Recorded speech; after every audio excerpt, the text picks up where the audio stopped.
have that to where I get it. Not necessarily. Listen, hey, from the guy who hasn't been fucked in 30 years. I get it, dude. I get it.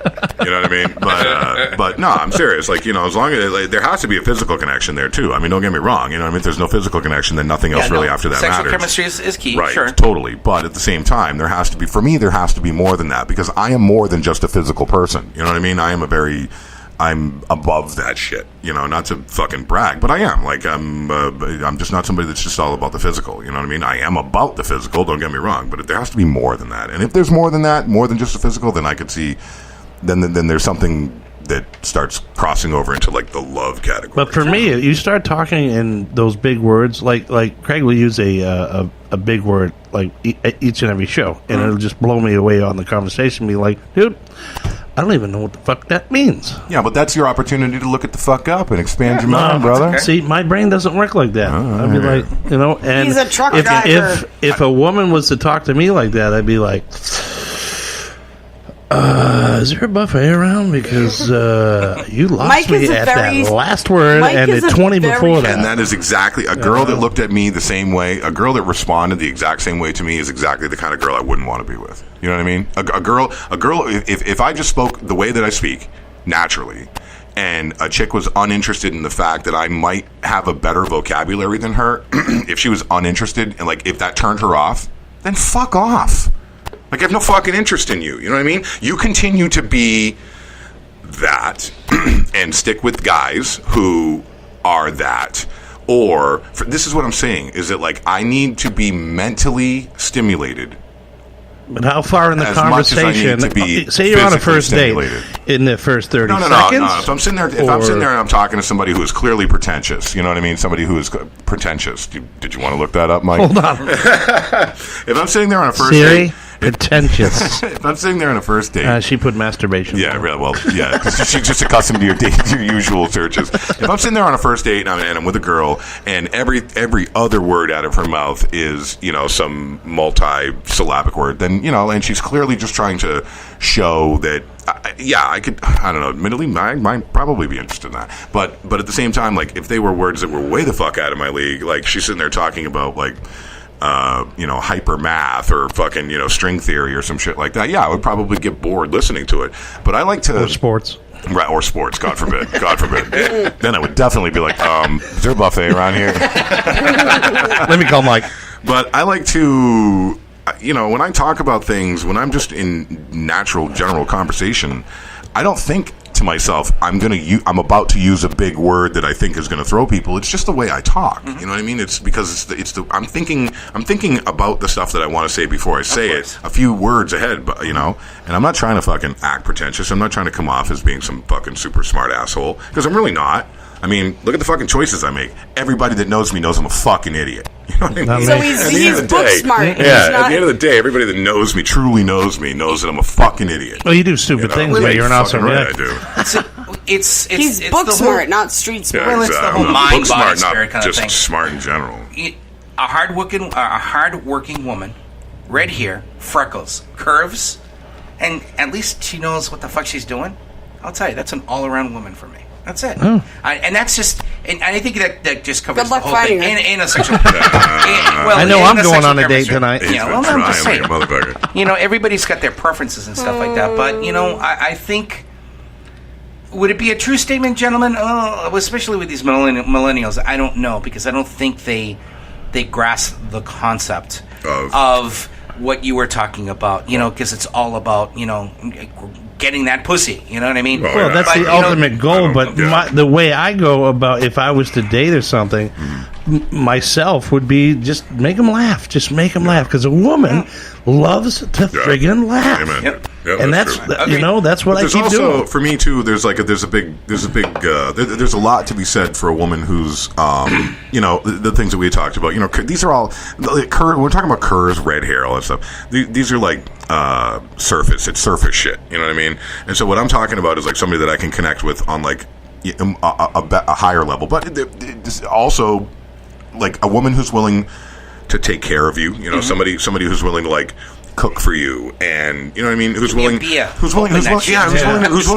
someone who's willing to be like, you know, and again, I get that maybe this is against the grain of like where we are in this Me Too movement, 2018 bullshit, but you know, a woman who's willing to be like, you know, like, you get home, you've worked a fucking long day, and they want to take your boots off. They want to, you know what I mean? I got a big word, sensuous.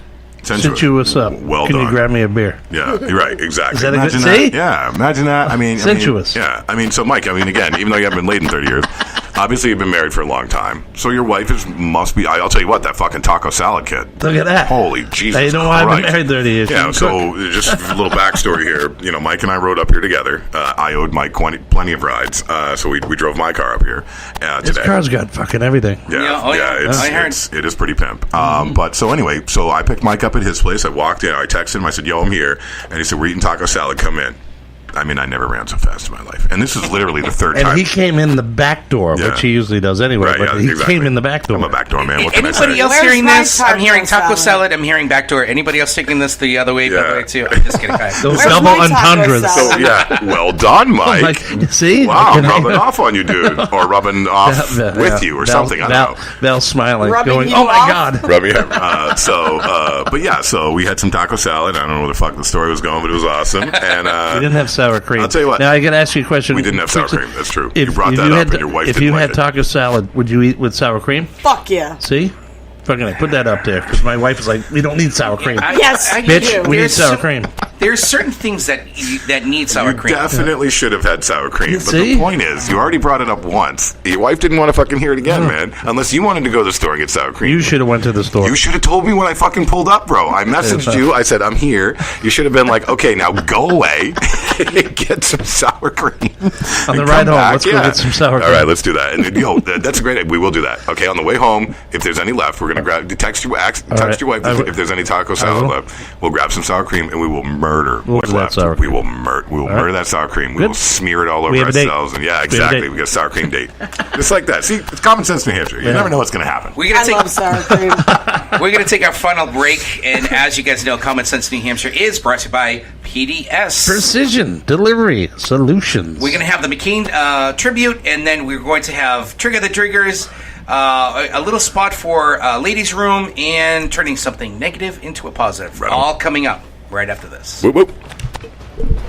This is Philip Palker from Precision Delivery Solutions. I'm the president and owner of the corporation. We are a truckload carrier regionally based in the Northeast, currently looking for qualified CDL drivers with top pay and benefits for this area.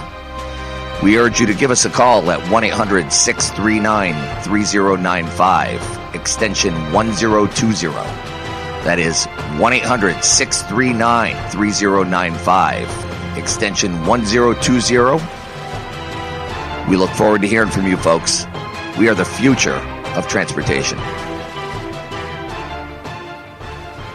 If you're looking for some live music and a little fun, then Perfect Entertainment, Nashua's best for DJs and karaoke selection, is your answer. Hailed by the Nashua Telegraph, they do it all from birthday parties to weddings to corporate events. Perfect Entertainment will provide entertainment your family and friends will remember for a lifetime. For more information, visit the Perfect Entertainment page on Facebook. You could also contact them at 247-6470. That's 247-6470. Bud Light presents Real Men of Genius. Real Men of Genius. Today we salute you, Mr. Overzealous Foul Ball Catcher. Mr. Overzealous Foul Ball Catcher. You're nowhere close to that foul ball heading for the bleachers. Who cares? You're going for it. That ball's mine. Hot dog vendors, old ladies, infants. You mow them over like a diesel-powered combine. Yeah! Ashamed of your souvenir fervor? Hardly. You scratch and gouge your way to the ball like a bloodthirsty Wolverine. You're a feisty rodent. So crack open an ice-cold Bud Light, Mr. Bully of the Bleachers. Because why pay for a souvenir when you can fight for one? Mr. Overzealous Foul Ball Catcher. Bud Light Beer, Anheuser-Busch, St. Louis, Missouri. Bud Light presents Real Men of Genius. Real Men of Genius. Today we salute you, Mr. Supermarket Free Sample Guy.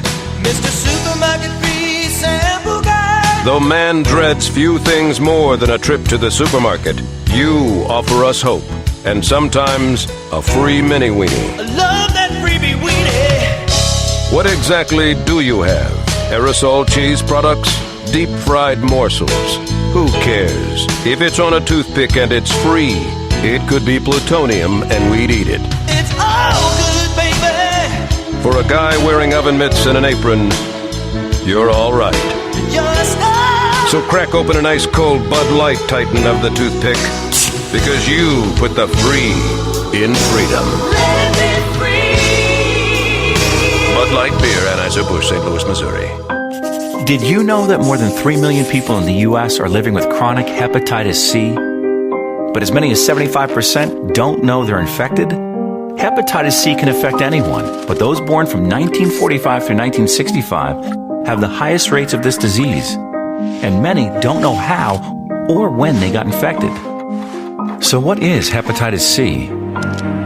It's a serious liver disease caused by the hepatitis C virus. Many people can live with hepatitis C for decades without ever having symptoms or feeling sick. But over time, chronic hepatitis C can lead to severe health problems, including liver damage and liver failure. In fact, hepatitis C is a leading cause of liver cancer. In the past, hepatitis C was not typically included in routine blood tests. But if you were born from 1945 through 1965, the CDC now recommends that you get a blood test for hepatitis C as part of your standard medical care. Getting tested is the only way to know if you have hepatitis C. So talk to your doctor and find out if you have hepatitis C. It could save your life. No more.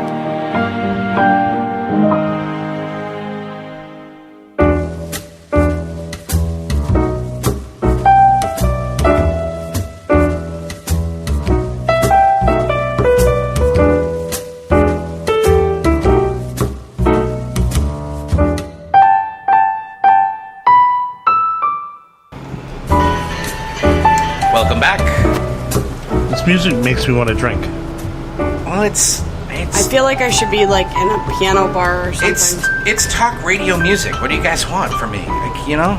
Oh, you know what I want from you. But by the way, one of our listeners actually Facebooked us, and she mentions this. She goes, topless at Hampton? I'm all for it. I've been going there for many, many years. Again, it's only been 3 years.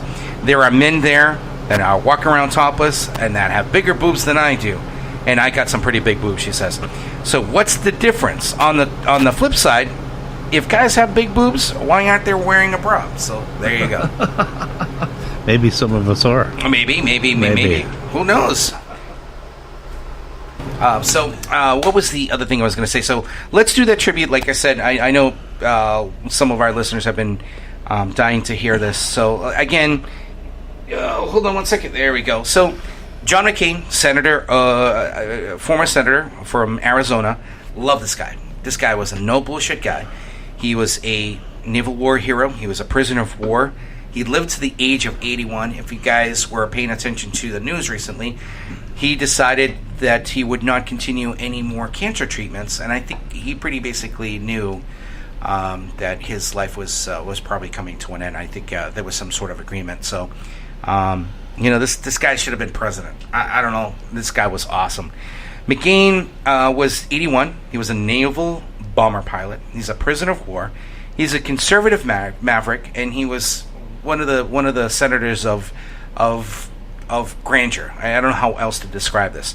He's been a presidential candidate, twice defeated, and to me, an American hero.